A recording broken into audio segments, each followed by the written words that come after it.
From the New York Times, I'm Rachel Abrams, and this is The Daily.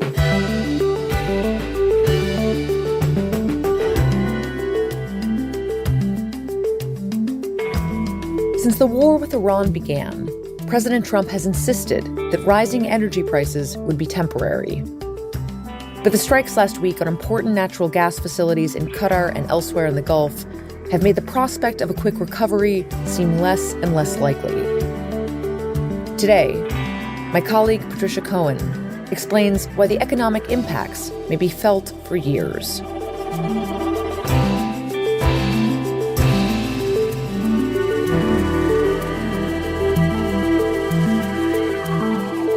It's Wednesday, March 25th.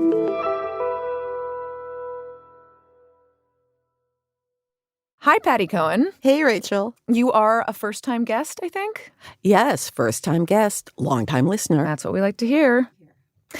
So, Patty, at the beginning of the war, so much of the conversation about energy prices focused on the Strait of Hormuz, getting oil and gas out of the Persian Gulf. And because the Strait of Hormuz has been closed, oil prices spiked super quickly because of the uncertainty about when the strait would actually open again. That is still a huge issue. But it seems like in the last few days, the energy situation has expanded beyond the strait. So tell us what's been going on. So I would say that the attacks that we saw last week on some of the energy infrastructure really moved the war into another phase in terms of both energy supplies and the global economy. Instead of talking about the impact in terms of days and weeks, now we're talking about it in terms of months and years. And why is that? Because what you had is that the production capacity, the ability to supply one of the world's really important energy supplies, which is liquefied natural gas, those facilities were bombed. You're talking about different attacks, right? You're talking about the Israel attacks on the Iran energy infrastructure and the Iranian attacks on infrastructure in Qatar, right? Right. Israel hit a major Iranian gas complex on Wednesday. So the Israelis attacked Iran's infrastructure, prompting Iran to strike another major facility in Qatar. And then Iran retaliated. The world's biggest liquefied natural gas facility, Qatar's Ras Laffan, was damaged by an Iranian missile strike. And attacked the gas fields in Qatar. The attacks, quote, fundamentally reshaped the global LNG outlook. And that was a big deal because Qatar is a big producer of liquefied natural gas. I mean, so before we were looking at basically a transportation issue. Right. When the strait was closed. Now we're looking at something that's longer lasting, which is the ability to produce liquefied natural gas, or LNG. Let's refer to it as that. It's a little bit easier. Yes, yes, for sure. So what exactly was struck in Qatar? So what was destroyed were 2 LNG trains. And they're not really trains. What they are plants that process and convert natural gas into a liquid. Trains feels a little misleading. This is a facility. I know. Yeah, it's a facility. Okay. I know. It's a kind of a weird word, but it's kind of a facility, and it's a very expensive facility, and it takes a long time to build. And what happens is that you take gas and you freeze it to 240 or 260 degrees below zero, and then you compress it. And so it takes up 600 times less space than gas because you turn it into a liquid. And so that's complicated. And then you have to transport it in the same specialized container so that you can bring it somewhere else. It is not as simple as oil, it sounds like. Right. I mean, oil is a lot easier to store and transport. And that's what makes this particularly worrisome, because it's hard to store and transport LNG. And now you've just taken capacity offline. So in total, whatever was destroyed in Qatar, what percentage of the global supply of LNG is this?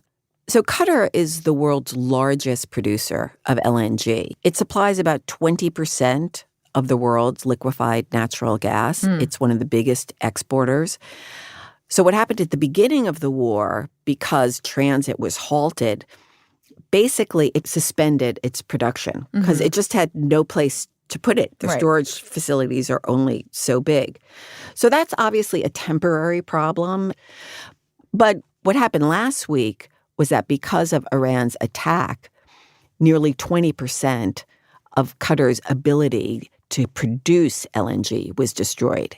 And that will take several years to fix, maybe as many as 5. And the reason why we're talking about all of this is that unlike the Strait of Hormuz that could theoretically be opened or closed relatively easily, we're talking about damage to infrastructure, oil and gas infrastructure, that is a much longer-term disturbance into the oil market and to the global supply, et cetera. Exactly. So let's say the war ends tomorrow.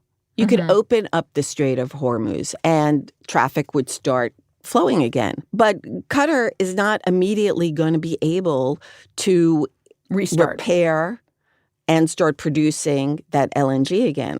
I'm sure a lot of people have heard of LNG, but just tell us, what is it actually used for? Basically, it's a source of energy, right? So you've got oil, you've got natural gas, you've got coal, you've got solar power some places, you've got wind power some places, you've got nuclear power some places.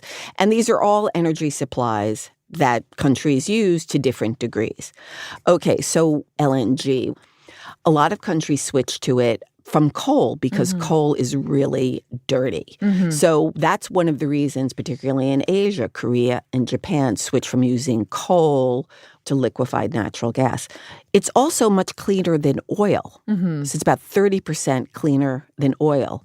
And so countries were diversifying their energy supplies because you didn't want to put all your eggs in one basket, right? So you had oil, you had coal, you had natural gas. A lot of countries, of course, are trying now to increase renewables, their use of solar and wind. But it's safe to say, for a lot of countries, particularly some of these countries in Asia, liquefied natural gas is the main source of energy that people use for their homes? I wouldn't say it's a main source of energy, but it's an important source of energy. So Japan, for instance, decreased its dependence on nuclear power and coal and increased its use of LNG. So now LNG makes up about 21% of Japan's total energy supply, but it's used to generate 30% of its electricity. So that's, how you power your cell phone, your laptop, your hair dryer, your oven, your washing machine. It's how big factories and industry use to power and run their machines and such. Korea, LNG makes up about 20% of its total energy supply, and it generates about 25% of its electricity. And Korea is an interesting example because that's a country that in the last 25 years has increased its use of LNG by more than 200%. So you can understand why all of this is so disruptive to some of these countries. Exactly. And on top of that, there's a lot of other byproducts that are really important in industrial production. So one of them is naphtha, which is probably something you've never heard of, but it's really important in making plastics and other gas products. Helium is really important for making semiconductors. And then there's nitrogen-based fertilizers, which are crucial to the world's food supply. And fertilizer prices have soared. And farmers are really worried, one, can they even afford to buy fertilizer? And two, will it even be available for them to use? This is what we hear when we hear people talk about fears about rising food costs. I feel like fertilizer is the thing that is cited the most right now. Exactly. So how has the world felt the impact of this LNG shortage so far? Like, what has that looked like for some of these countries that you mentioned or other countries that are so reliant on this source of energy? So remember, we're in the middle of an energy shock. Already we're dealing with higher prices of oil and that this oil can't get to where it needs to go. And so for countries that also use a lot of LNG, it's like a double whammy because now prices of that are going up. And so for poor countries, it's really hard because they have trouble affording even the energy supply that's available. The fallout from the war is reaching South Asia, and millions of lives, fragile economies particularly, are in trouble, which is why in Pakistan, skyrocketing fuel prices has been accompanied with power shortages. We've seen in places like Sri Lanka and Pakistan, schools are being closed, government offices are being closed. And Thailand is ordering government workers to save energy by suspending overseas trips and working from home. unrest in Thailand. They're asking people to take the stairs instead of elevators. Work weeks are being shortened to 4 days. These are countries who are taking extreme measures because they fear if the conflict goes on, they're going to be in a dangerous situation. Let's put the focus right now. But rich countries are having an impact as well. South Korea is imposing a fuel cap for the first time in 30 years as it seeks alternative sources of energy beyond the Strait of Hormuz. In South Korea, they've started this energy savings campaign urging people to take shorter showers, to ride bicycles. The price of gas in Europe is more than double the level seen before the conflict began. And you're seeing effects in other rich countries, too, like in Europe, which also uses LNG, although it's not quite as dependent as Asia. Prices have gone up a lot. So what you've seen in a lot of countries are leaders talking about trying to help consumers afford heating bills. So they've cut taxes on some of their energy. We should remember energy prices in Europe were already more expensive to begin with before the war in Ukraine, and that only made it even more expensive. So if people didn't need to heat particular rooms in their homes or businesses, they might not. Exactly. So I just happened to look at the price of gas in Britain, for instance. I live in London. Right. And oh my God, natural gas prices have increased in Britain by 40%. Wow. Just since the Iran war started. I want to turn to the United States because the headlines here about how people are going to be affected are pretty dire. So talk to us about how Americans are feeling these shortages or might feel these shortages of LNG. Well, I think it can be confusing for Americans because we know that the United States is actually the biggest producer of oil, and it also produces a lot of LNG. In fact, Europe buys a lot of its LNG for the United States.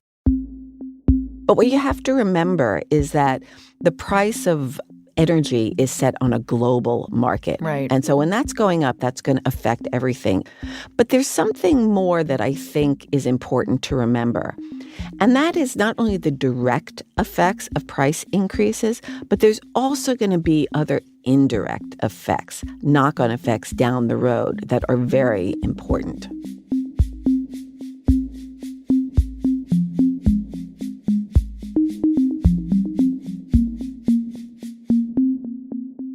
We'll be right back.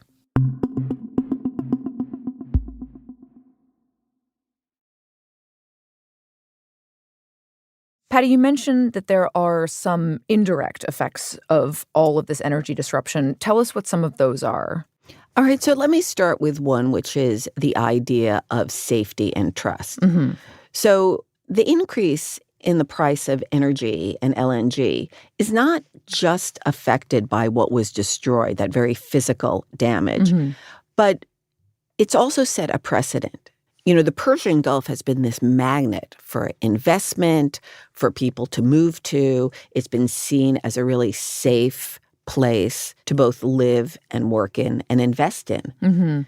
And now there's a rumbling underneath. Is it really as safe as we thought? What you're describing, this instability, this risk, this lack of safety, all of this is basically the worst nightmare for these Gulf states, right? Because they have been spending years trying to attract foreign investment. Exactly. And so another knock-on effect, remember, we're talking about energy prices increasing, which increases prices of everything because it's not just the cost of growing an avocado. It's not just the cost of producing a pair of sneakers. You got to transport that. That's becoming much more expensive. What does that mean? That means inflation or the possibility of inflation and prices, not just of energy rising, but prices of everything across the board rising. And one response to increasing inflation is that central banks might be more likely to raise interest rates. And that causes a whole other set of economic problems. Right. How much it costs to borrow money, for example. Exactly. So let's talk about AI, right? What does artificial intelligence have to do with any of this? Yeah, what does it have to do with any of this? So think about it. So number one, what we know is that data centers, which they're building, use an enormous amount of energy. Okay. So now the cost of energy is going up.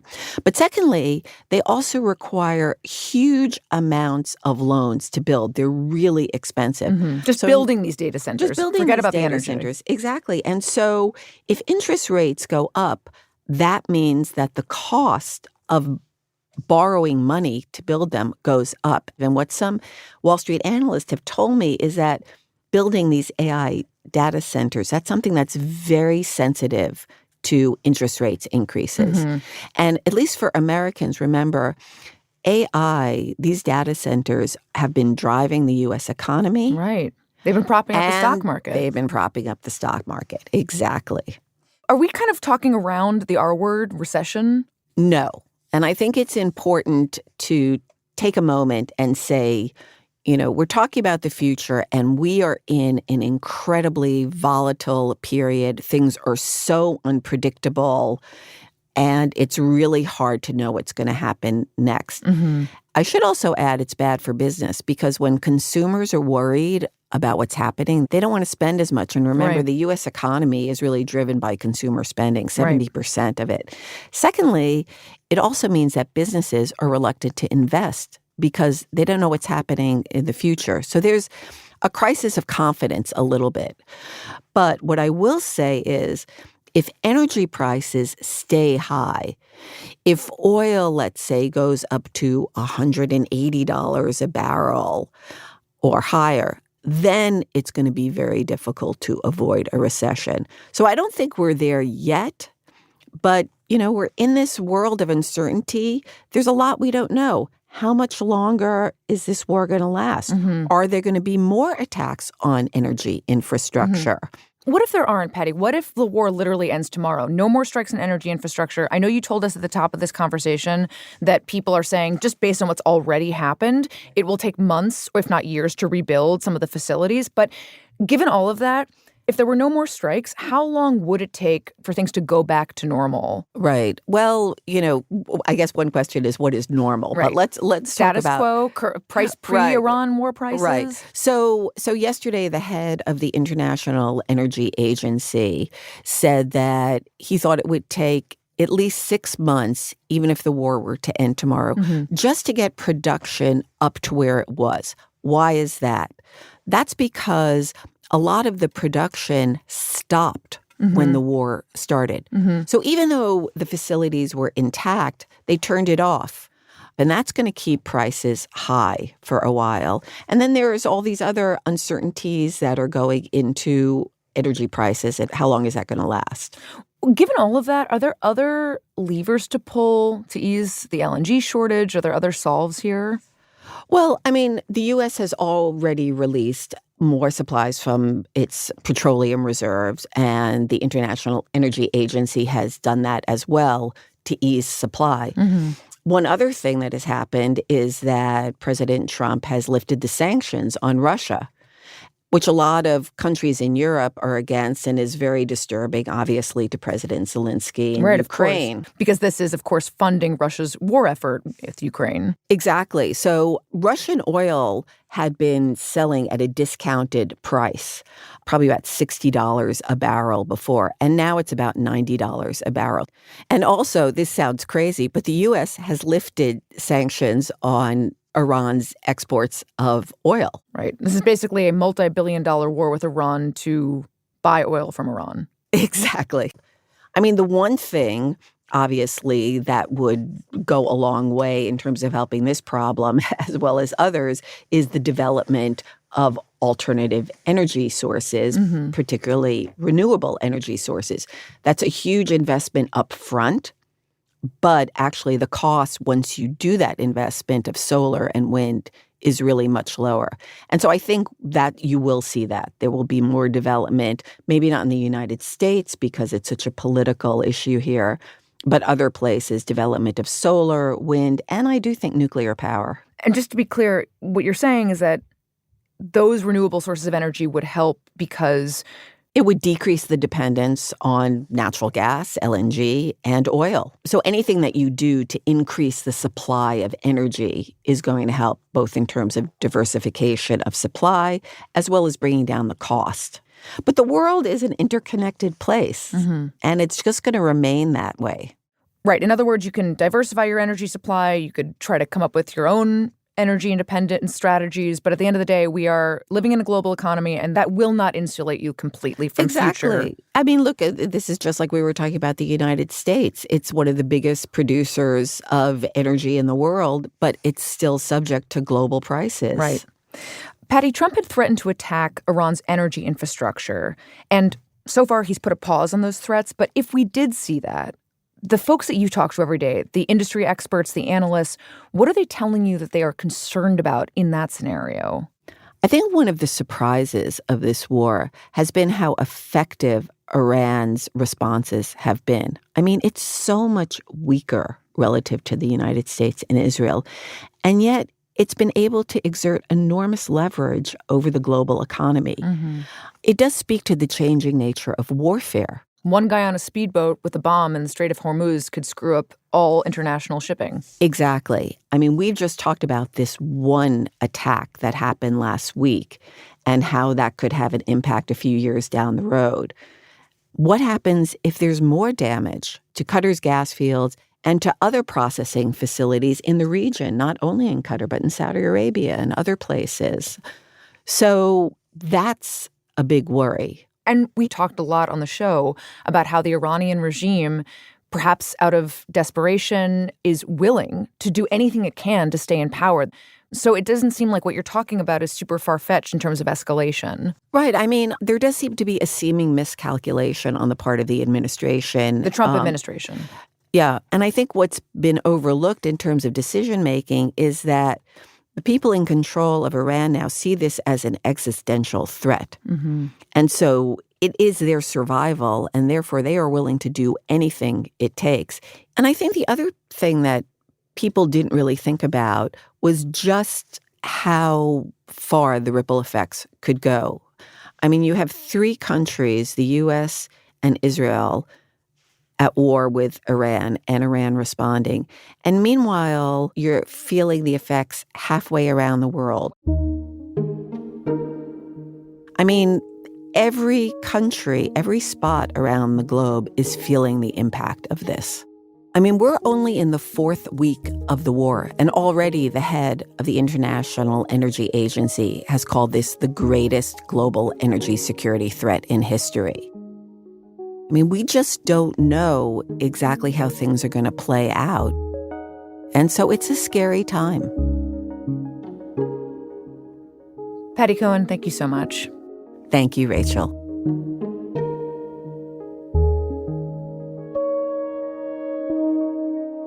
We'll be right back.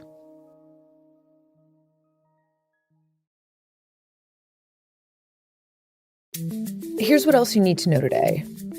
The Trump administration has sent Iran a 15-point plan for ending the war, reflecting a desire to find an off-ramp to a conflict that has deeply rattled the global economy. President Trump said on Tuesday that negotiations to end the war had begun, and that the Iranians would like to, quote, make a deal. Iran has maintained publicly that no negotiations have been underway. At the same time, the Pentagon has ordered about 2,000 airborne soldiers to deploy to the region. It's unclear where exactly the paratroopers would go, but officials said they'd be within striking distance of Iran. And a preliminary investigation into the deadly runway collision at LaGuardia Airport on Sunday suggests both technical and staffing errors were to blame. The fire truck that collided with an Air Canada jet didn't have a transponder, which made it difficult for the airport's warning systems to track its location. And investigators say the two air controllers on duty had more responsibilities than they might have had with more staffing.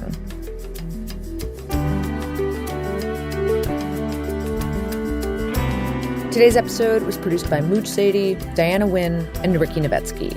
It was edited by MJ Davis-Lynn, Paige Cowett, and Patricia Willens. Contains music by Marian Lozano and Pat McCusker. Our theme music is by Wonderly.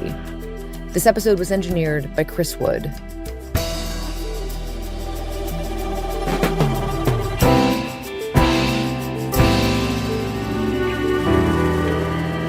That's it for The Daily. I'm Rachel Abrams. See you tomorrow.